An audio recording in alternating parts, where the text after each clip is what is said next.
Hello, everyone. Welcome to episode 183 of the AllYouCanHear podcast. I'll be your host today, Patrick.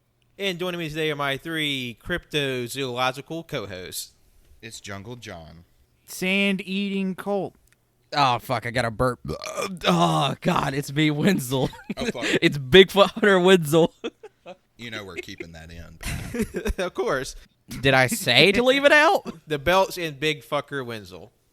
Did you say big fucker? I don't know what I said Bigfoot Hunter. Oh, okay. It sounded like you said Okay. big fucker. That's what I heard you say, Big Fucker. I said Bigfoot Hunter, motherfuckers. You know what? You know, Okay. potato, tomato. Yeah, they're pretty equivalent. Yep. Bigfoot is a big fucker. He is. That is true. Like in that one movie where he jumps onto a fucking camper. That's an amazing shot. Also, just going to say, best Bigfoot baby in cinema. I can't agree. Yeah, I guess. Yeah, Colt said he hated that Bigfoot. So It's bad. It's ugly, but there's not really many Bigfoot babies unless you count Ewoks, and in that case, Ewoks win all the time. no, what about Chewbacca's baby? Lumpy. Lumpy. Yeah. Lumpy's best Bigfoot baby, confirmed. Him and his Okay, fucking yeah, I'm teeth. okay with that. Fucking monstrosity. All lips and full teeth. But speaking of Bigfoot, we're very much on the cryptid train once again. This is our third time in the world of the paranormal and supernatural creatures. So like in the past, we'll be each delivering to you a spooky, scary, supernatural story of a creature that's not yet known to the world of science or man. And opening this up this year, we have Wenzel with his cryptid. Wenzel, what is your creature, and tell us all about it. All right. So, my cryptid, there's multiple, but they go by Melonheads. And, they're cryptids, so they haven't been discovered by science, but there's many, many stories of them. They vary depending on state, but they live around the Connecticut, Ohio, Michigan area. So I will just go into the your very general basic, essentially legend that kind of like takes it all together. And this is how like they kind of came to be. But it goes like this. There was a Dr. Crow who lived in a mansion. His wife couldn't have any children, so he adopted. But he didn't stop at one child. He adopted many. It's unknown how many he adopted, but it was enough that people were like, that's kind of weird because I'm sorry, Colt, you were going to say something? I was just going to say a true Angelina Jolie. Yes. Also, Yep. Wenzel, I'm I confused. did that for the people out there that about get your that. cryptid. Is it actually like a candy? Because there's a candy called Melonheads. What does it taste like? I wouldn't bite into these Melonheads. I'll think about Yeah, it. Okay. You kind of have to slap them, make sure it sounds like not too sloshy, but still kind of firm. Then you can bite in. Let me just get. Let me get. I'm so, okay. Let me get to my story. He adopted a lot of kids, and people were suspicious because of his interest in children, which is kind of a red flag. Yeah. But because of his status, he's a doctor. He lives in a mansion. People came to visit. It was very well kept. Nothing out of the ordinary or anything to warn the people of bad condition. But then it wasn't until several years later that his mansion was burnt down, and the police discovered the bodies of him and his wife in the remains. And the children were not found, but it was said that beings with strange bulbous heads were seen fleeing the area from eyewitnesses.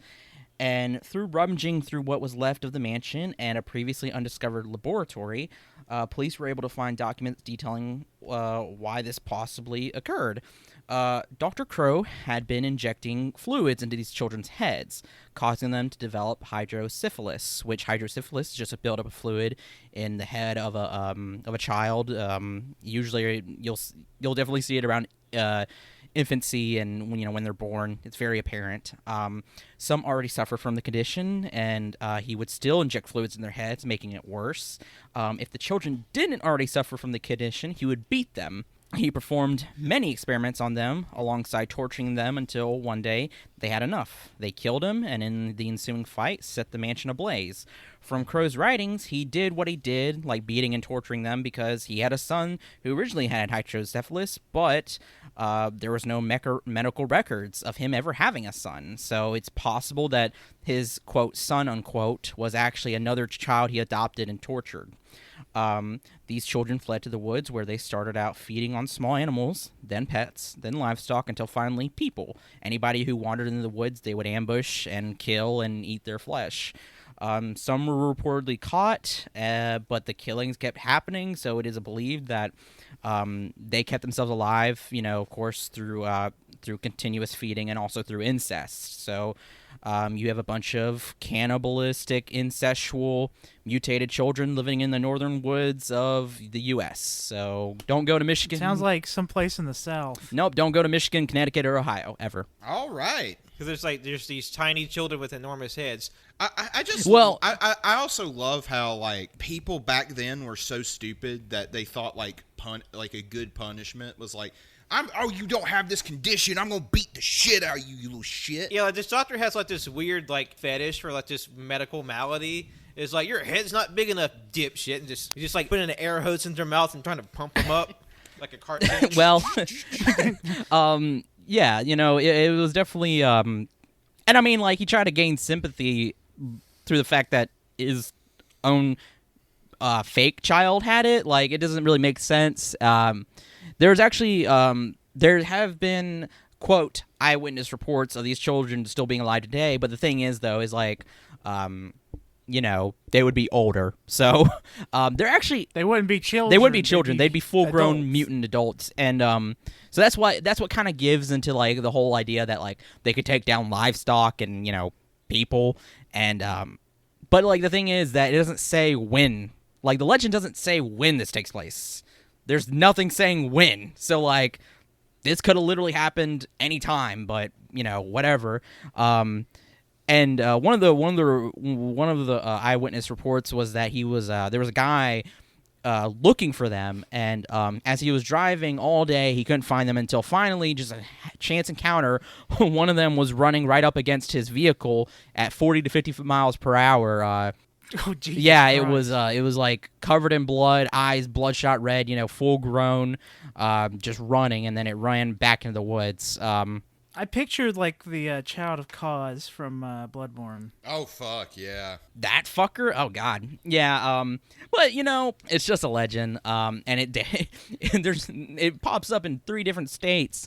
And you have a mutated, mutated is very, he just pumped fluids into their head. That's all we know. So, like, how is that possible for a child with hydrocephalus who's now a full-grown adult dealing with a very, very mutated head running at 40 to 50 miles per hour, We need to get them on some kind of track thing. USA 2020? Yeah, get them on the 100-meter dash. I guess you could do that, but I don't think they would be very cooperative. I have a feeling they would eat cooperative, and I think they would eat people.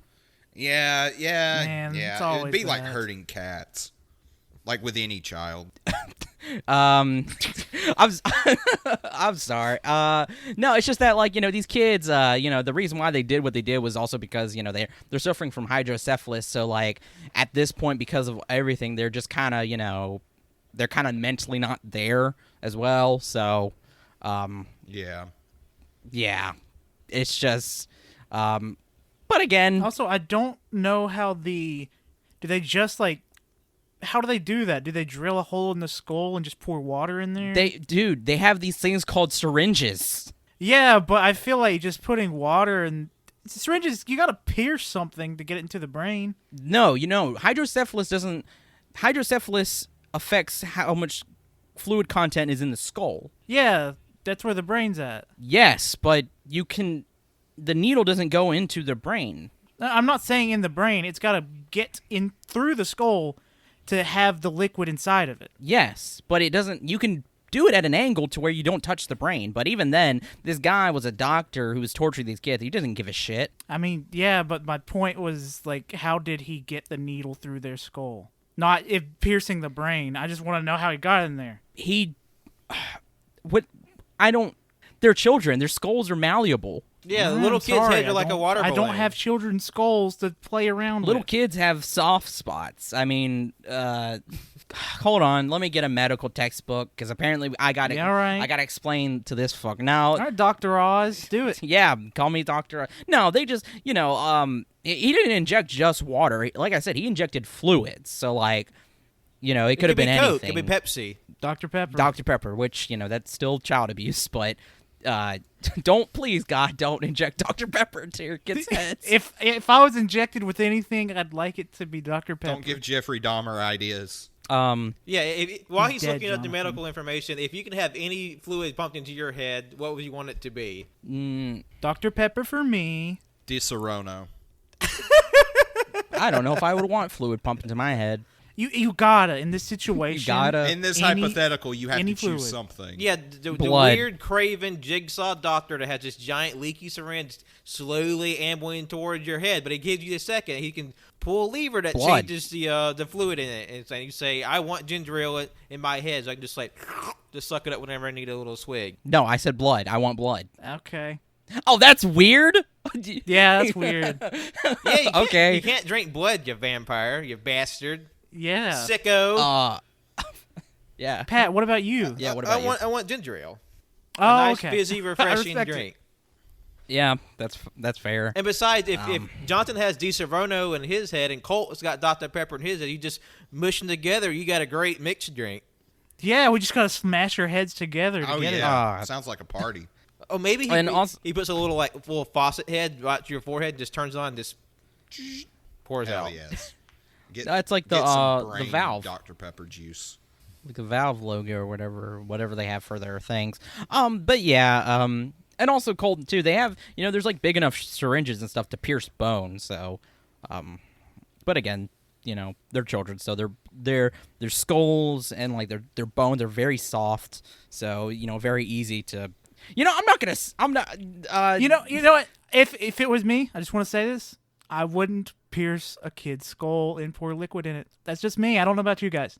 It's a little crazy. I know. How can you say something so controversial yet so brave? Fuck. Okay, well that's my legend of the Melonheads. Obviously not true, but I hope I creeped you out or something. I don't know.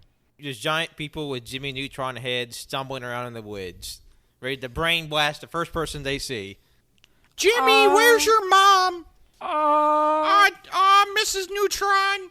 I thought it would have been kind of cooler if like this legend was like, they're aliens. Because when I first heard Melonhead, I was like, oh, aliens. But no, it's just some kids, and they were badly abused. Potentially, we don't know. Nobody knows. Maybe it's a bunch of people who are cosplaying as the poster of Stalker, that psychotropic Russian apocalypse movie.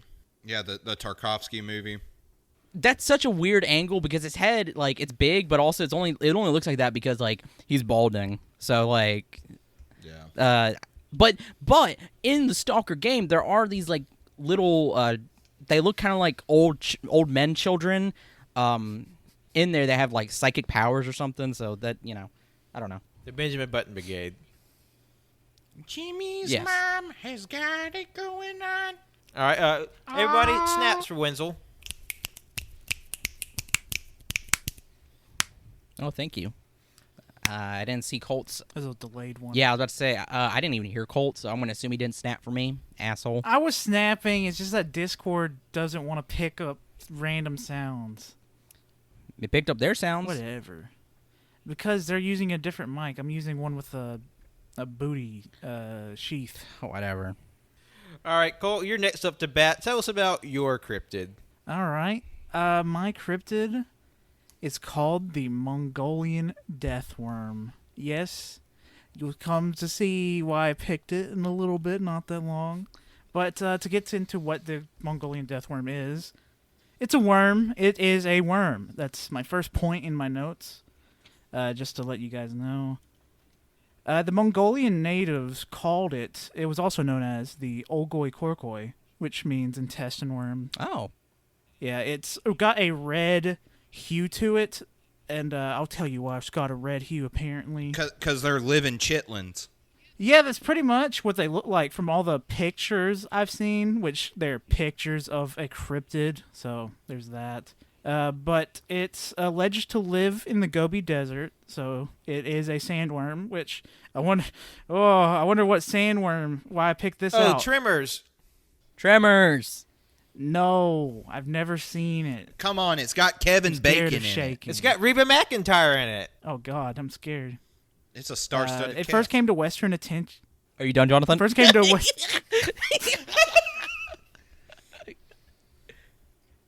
So we did it. Wenzel, I'm dodging bullets right now. Hey, I can't tell when Jonathan, people are talking. my God, man, how was your day? my day was good. How about yours, Wenzel? Mine was okay. I spent most of the day just looking up random shit on YouTube, the internet. Played with my dog Sasha a little bit. Cute little fucker. Yeah, that dog is fucking First cute as came shit. to Western attention in the 1926 book On the Trail of Ancient Man by Roy Chapman Andrews. In the book, the worm's described as, this is an actual quote from the book, it is shaped like a sausage, about 2 feet long. It has no head nor leg, and it is so poisonous that merely to touch it means instant death. Wait, pause. Pause. Hold on. Did he not just eat a bad sausage? No, it's he's taking the accounts from the Mongolian people and writing it from their experiences. Okay, continue. If touch it means instant death. It lives in the most desolate parts of the Gobi Desert. That's the end of that quote from the book. And in the 1987 book, Altan Sadak Govd is described as traveling underground, creating ripples in the sand, and on the surface, it shows it where it is, pretty much.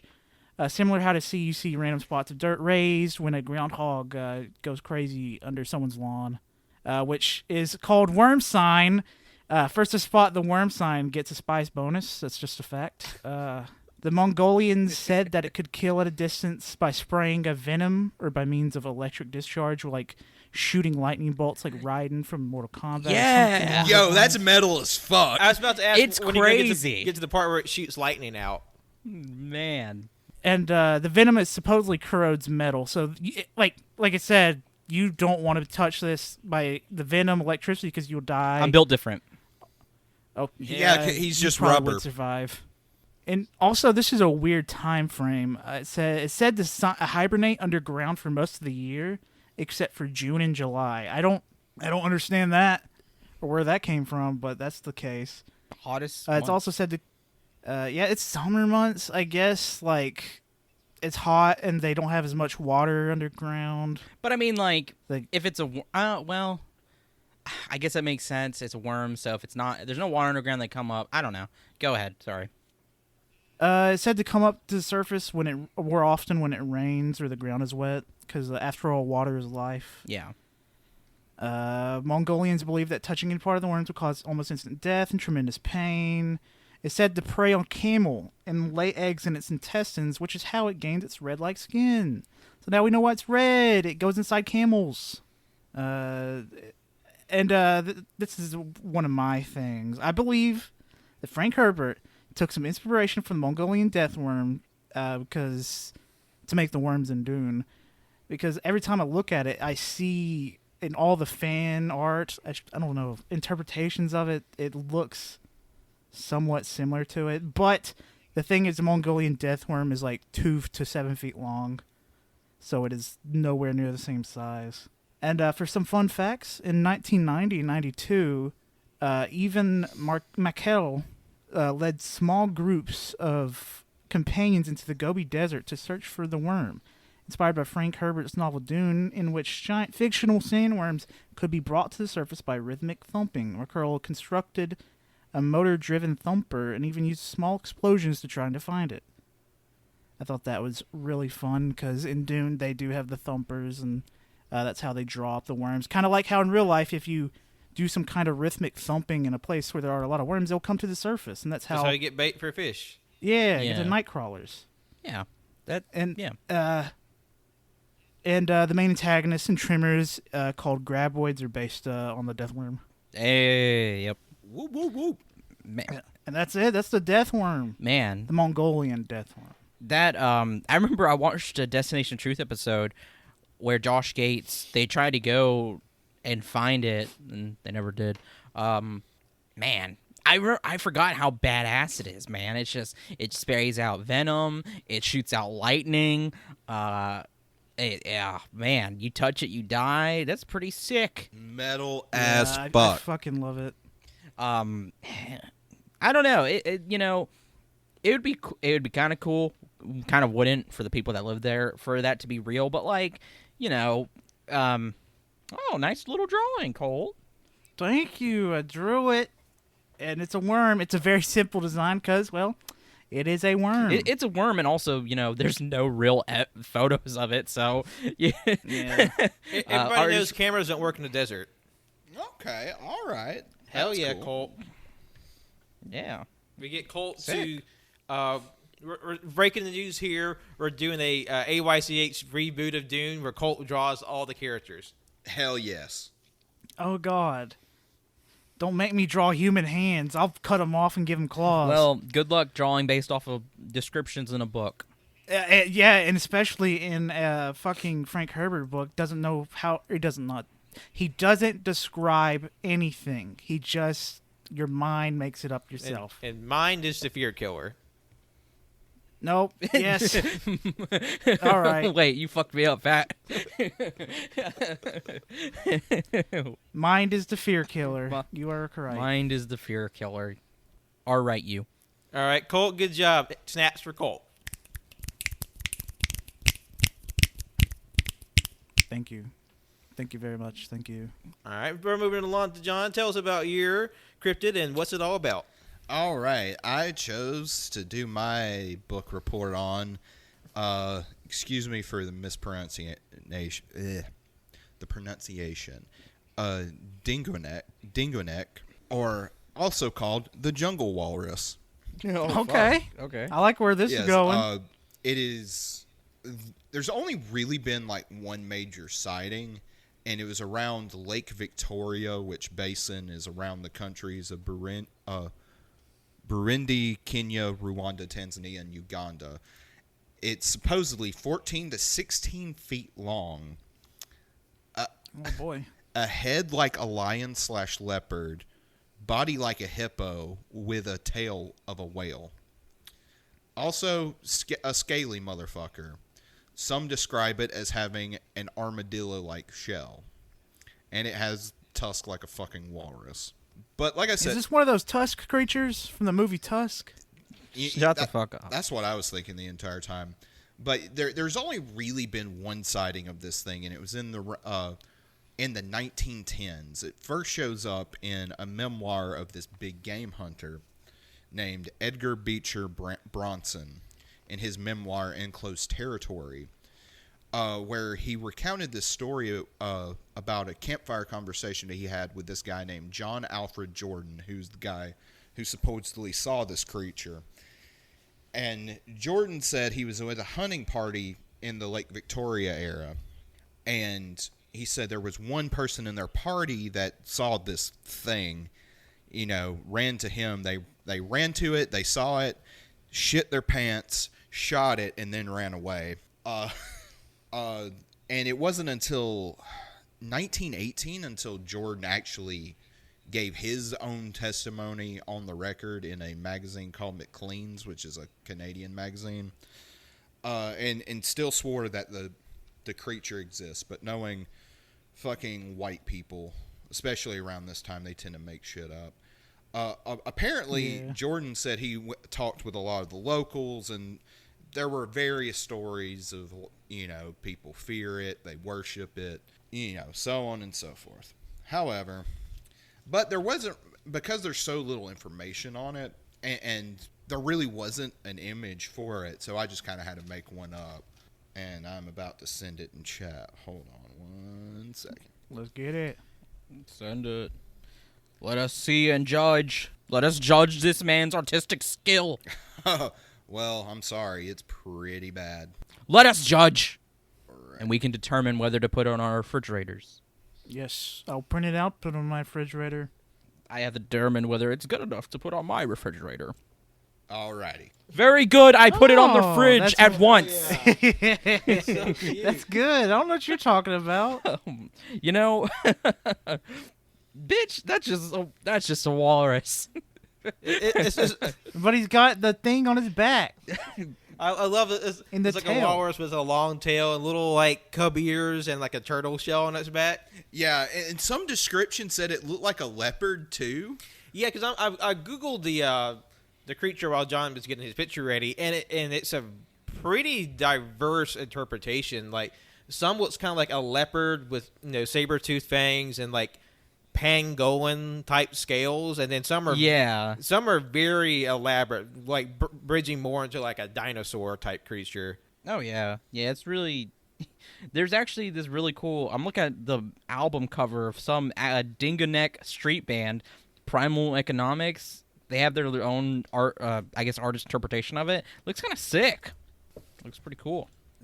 Damn, that is fucking rad. Yeah, we gotta start looks our like- street band with a cryptid on it, or we just have all our It looks like cryptids something's- play the sections of a band as a cover album. No, I figured we just call our band the Alabama White Fang. White things. So yeah, that's the Dingonek. Dingonek. Hold on, what was Cole gonna say?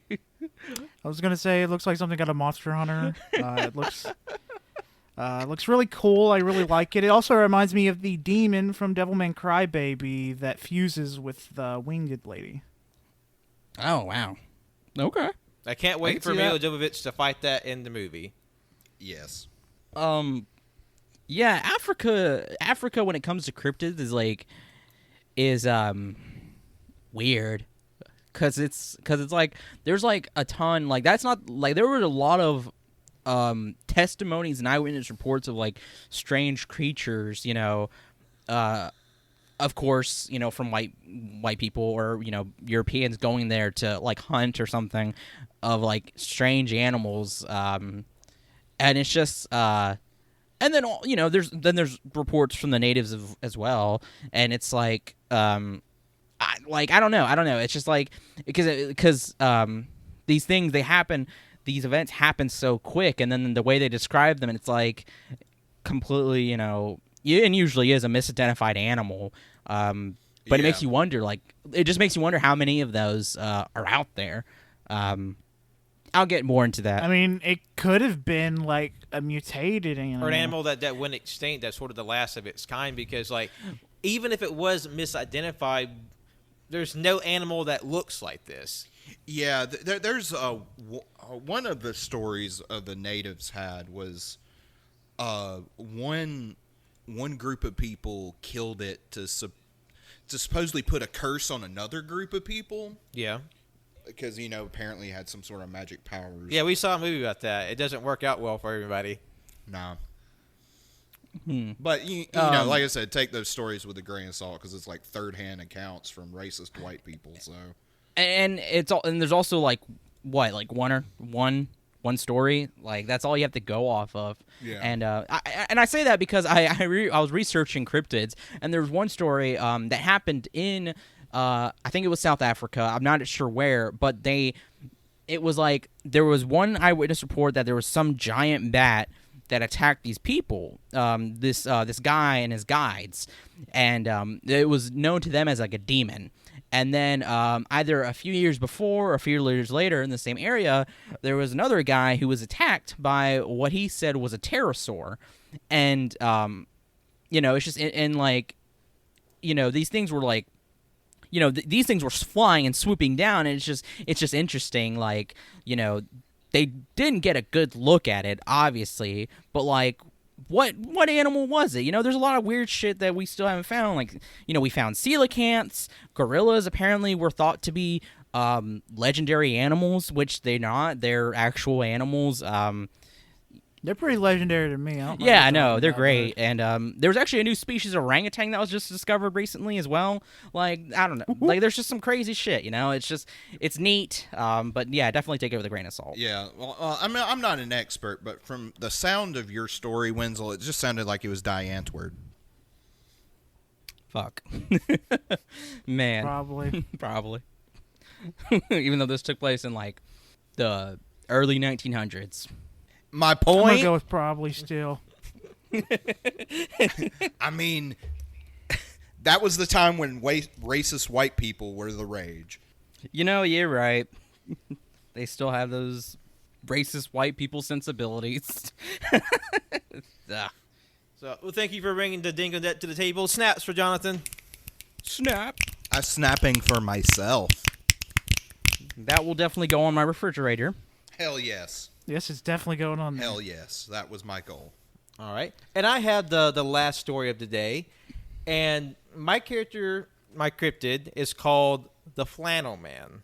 All right. And now, while this one may not sound as bestial as the rest, as we'll get into with my story, it's a very multifaceted, morphic entity. And what it is, it seems to be this large umbrella of phenomenon that people have reported for several years. And at least in terms of like one particular, I guess, manifestation of this creature, the Flannel Man, we have accounts going back to the 1950s and 60s.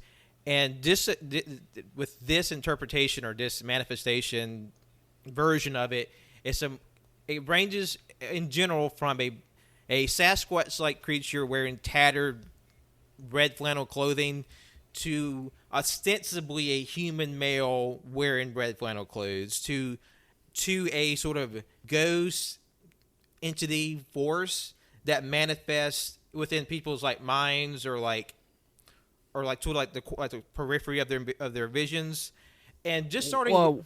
Yes. Oh wait, Pat. I was gonna say, do these people also attend folk concerts or the concerts of the Decemberists, Mumford and Sons, or the Lumineers? No. Or do in they the sit 90s, at did they your listen to local a lot of cafe? Pearl Jam and Soundgarden? No, because That too. Or do they work in the forest cutting down trees? No. Because the large stories I have for like the more like seemingly human versions, they're more from the modern day. And what sets them apart from, I guess, like just a random average person in clothes is that they're like this they're very out of place, and there's always just like a general sense of foreboding and how they behave. But we'll get to that in a moment. So the first version is sort of the more Sasquatch type appearance. These tend to congregate in the West Coast, around sort of like just like pretty much California and the sort of the more arid portions of the United States. And like I said, it seems to be more like a Sasquatch-like creature that with a propensity to wear like tattered flannel clothing. And one such story I remember reading is of a young girl who was a child in the 1950s, how she went out in the woods that separated her family's property to her grandparents. So it's a sizable walk, and as she was there, she began hearing like someone following her, and she thought it was her brother trying to play a trick on her. Soon she called out her brother to sort of cut it out. There wasn't a response. She just heard like this like guttural noise, and when she went to go investigate, she saw someone sort of kneeling down in the grass, and when they stood up, it's like this very large humanoid figure, like at least 7 to 8 feet tall, wearing tattered clothes. And when she noticed it wasn't a human, she ran away. And this seems to be like a very rare version of the story. It's the most uncommon to what I've seen. And the more modern stories about the Flannel Man, most of mine are kind of in the late 2000s to the early 2010s. And one such story I have is of a gentleman. He worked as a DJ, and he was leaving the bar he had the gig at one night. And as he was leaving, he noticed a man wearing flannel clothes walking in the grass on the side of the road. So he just sort of casually observed that, and he driving his car at regular speed, 50 to 60 miles per hour. And every 10 to 20 minutes, he would happen to glance out the side of his car, and he would see this same man each time he looked out. Mm-hmm. And so he was wearing the same clothing, had the same face, and there's no physical way for that person to keep up with his vehicle. But he's literally going at 50, 60 miles per hour, and every so often he would see the same man walking on this, walking on the side of the road. And the last time he saw it is when he turned to the right to merge onto the interstate. He saw the same man on the right side of the road, and he was like standing right next to his car. Oh, fuck that. So, and what makes it so unusual is that this is a fairly well-lit, well-traveled area, and at first he thought it was just like someone leaving the bar and just walking home. But it would literally been impossible for that same person to keep appearing in his like line of sight all the way down the road. Yeah. No, it's like when you're walking, and like you're walking in the same direction as a person, but like you're afraid that like they might think, you know, you're following them, or like somebody is doing that to you. They're walking in the same direction, so you think they're following you, and this guy is wearing a flannel and he's just running, and it's like, oh man, I need to get home. 50 to 60 miles per hour running to get home, and the guy in this truck is like, what the fuck is going on? This guy's just minding his business trying to get home. It sounds like just a regular Samaritan passerby. But like, what's up with all these cryptids running like right next to cars? With we got the Melonheads and we got Flannel Man, and we had like I think in our last one, the last cryptid stuff last year, we had another person that ran beside a car. There's it's really weird. There's a lot of stories like literally like that, and I mean, I don't know. I know there was that ghost girl where around the area I grew up, or my parents are from. Yeah. That will slam into the side of your car. Yeah, it seems like the vehicles have a strange magnetic property when it comes to strange monsters. Just like there's a car, I gotta hit it. Yeah, I guess it's just that phenomenon. I guess it's just that phenomenon of like, you know, you'll have occasionally like deer or just animals who would just run alongside cars, and sometimes at night you can't tell what they are, and because of our imaginations and because the night is kind of scary unknown, you know, it's just something that's kind of passed down, like something's running alongside our car, and it's like, how's that possible? Something going to odds with a mechanical machine. Andy Dick, run! No! Oh no! Andy Dick! That's the scariest cryptid out there. Well, we talked about cars. I did have one that's more closely related to an incident with a car. Now, this account was actually from 1965. It's about a young man and his girlfriend, who would be his wife, and they're the couple they were friends with. They were out for a drive at night, and so they were going to the town. They eventually left the sort of the confines of the city, went out to the woods. In this area, the woods sort of surrounded by like a cow pasture, like a rock quarry, things like that. And after a while, they pulled over to the side of the road to sort of just to chill out and relax. And the two men, they happened to be off on the side, just peeing. And then while they were leaving themselves, they heard this, what they described as a hellacious noise, which sounded like the most agonizing scream they've ever heard. Immediately followed by a loud thump. And they didn't know what it was. They thought it maybe because they were close to a cow pasture that maybe that somehow a cow was killed by like coyotes or something like that. And, that's not funny. And then they waited in silence for it to happen again. Nothing came. But then as they were sort of finishing up, they looked down to the far end of the road and they saw what looked like a figure standing there, and it was sort of like slowly walking.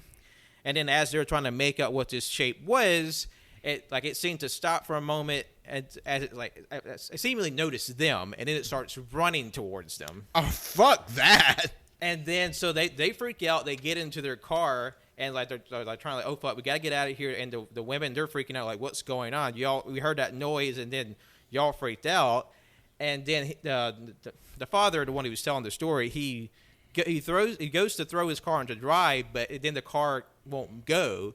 And they look behind them as they see this dark shape hit the back window, and it lifts up the back of the car. Oh, I think I've heard this story before. And then he goes to put in reverse, and this car still won't move. And then lastly goes to rear-wheel drive. He throws it into drive one last time, and it whatever the entity is, it lets go, and they speed off into the woods. And he said in that moment where he looked back behind him to see what it was, they couldn't see a face. All they could see was a very extremely broad chest, and it had dark red flannel on it and dark hair underneath it. It's just a Bigfoot wearing a fucking flannel shirt. I mean, really, like, I know Pat said that. It's just, man, what a creature. And That also, I was going to say that'd also be a good bit if they're peeing and they just hear, "Hey, nice cock," from above. I wouldn't be scared in that moment. I'd be proud. But then I'd probably be scared like 10 seconds later when I realize that came from the bush I'm peeing on. Hey, Colt, nice cock. And then it starts peeing back. Oh, no. Oh, God, no. And this one that is more of a more non-physical supernatural slant. This is from 2014. A young man said he was coming back from his night security job around 1 a.m. He made it back to his the guest house where he lived with his parents, because the guest house is about 20 feet away from the main house, and it's facing the back door and the porch. So he went back to his guest house, and he sort of like winds down for a bit before he goes to sleep.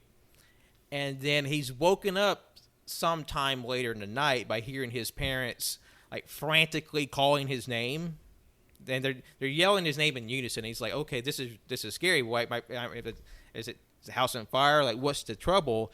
And he notices he left his TV on. The TV's playing static.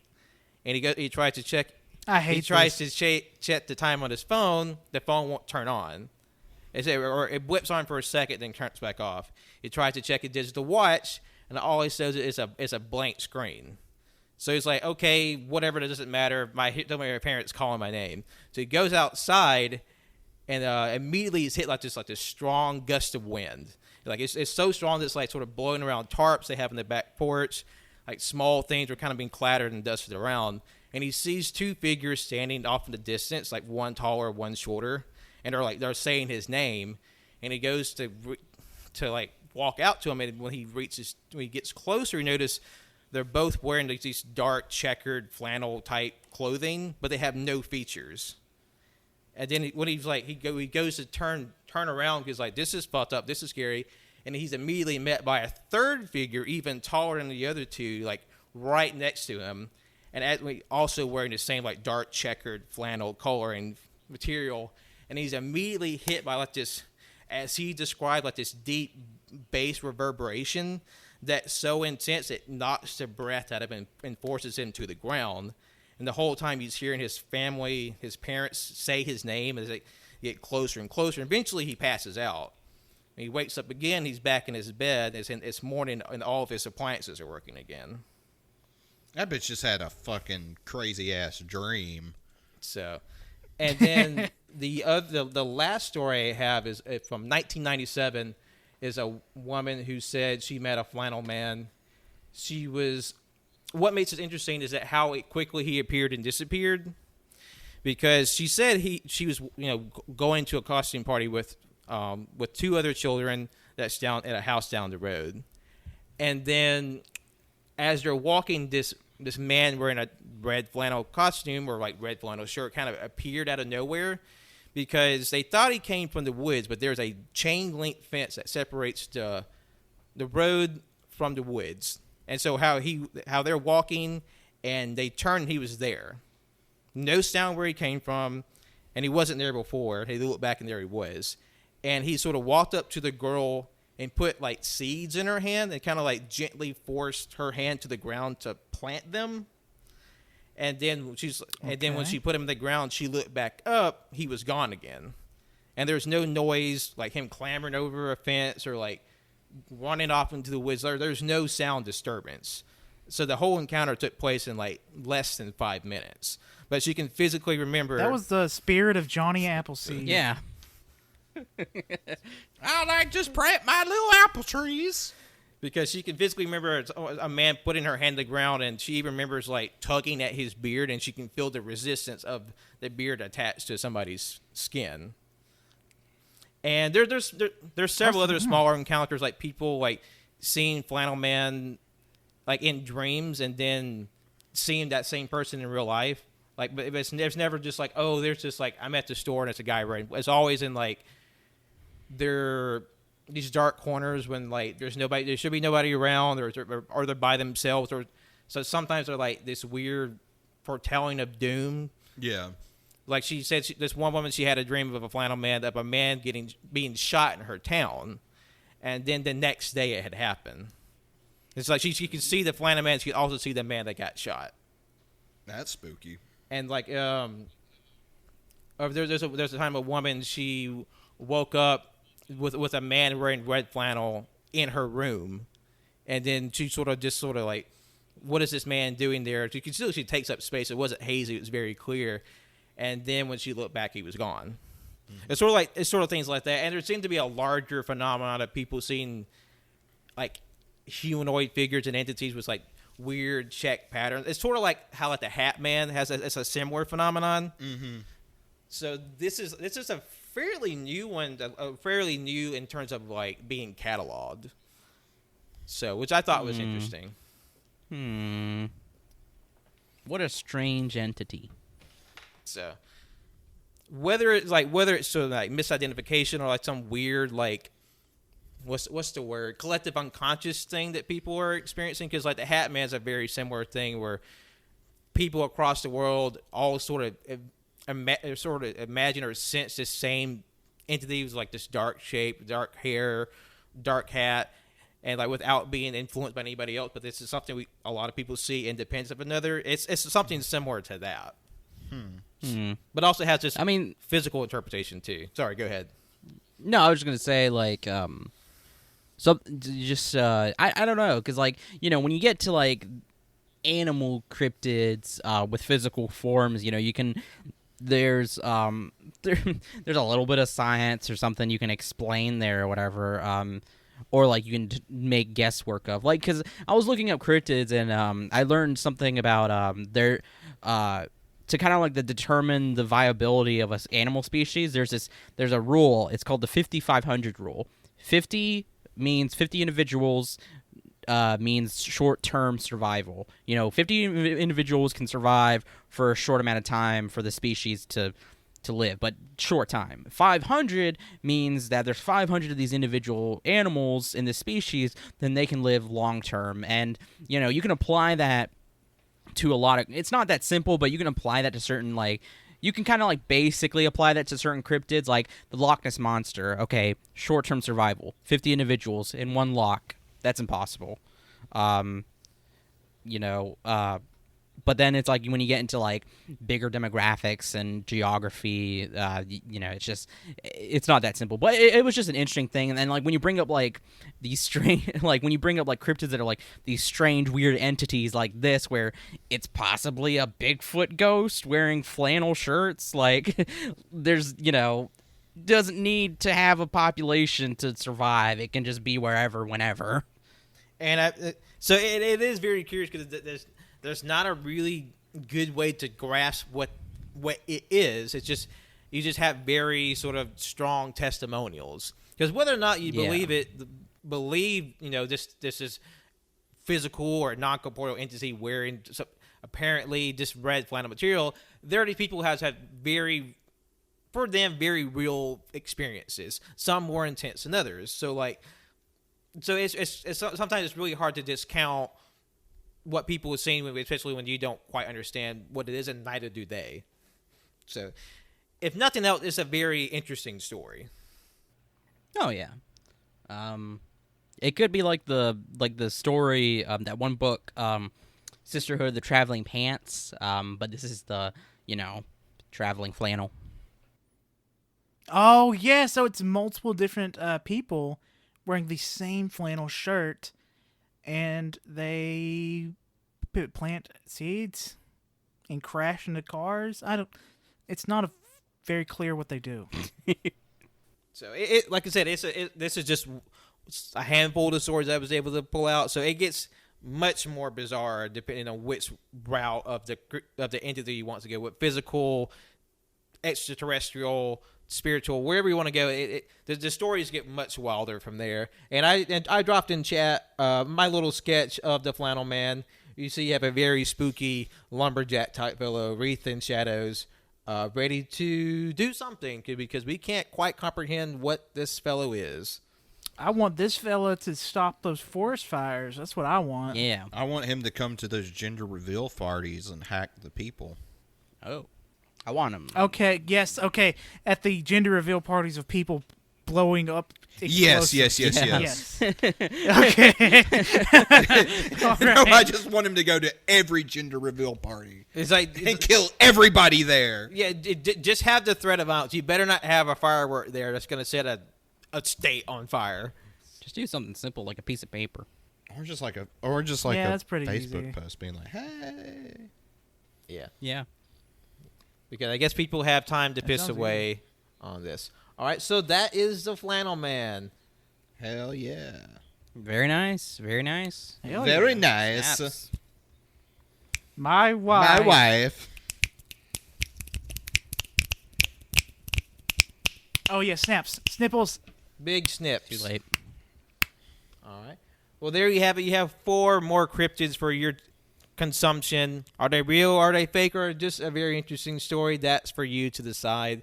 And we thank you so much for joining us today. And really all month. This is sadly our last spooky episode for the month. But don't worry. Spooky is a lifestyle, not a seasonal movement. And also, in case you do need more spooky content from AYCH, and I don't see why you wouldn't, and the link on the episode descriptions of today's edition, there will be a playlist to our Halloween playlist, which has every episode that we release from the beginning of all of our Halloween content from 2017 all the way to this year. And that includes a found footage festival.